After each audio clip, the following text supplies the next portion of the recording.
Hello guys, welcome back to Lytical.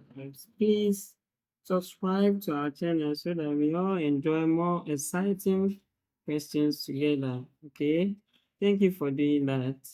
So we are having root of x,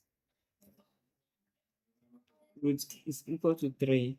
Okay, so with this, what we do is we square both sides. Okay, so squaring both sides.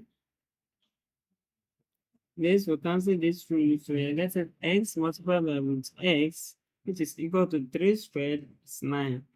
Okay, now with this, we can also square both sides. So square both sides.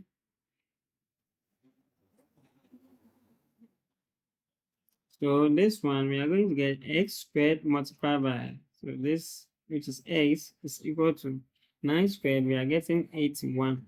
Okay, now x squared times x is x cubed, which is equal to 81. Okay, so from here we can decide to take cubic root of both sides. So taking cubic root of both sides,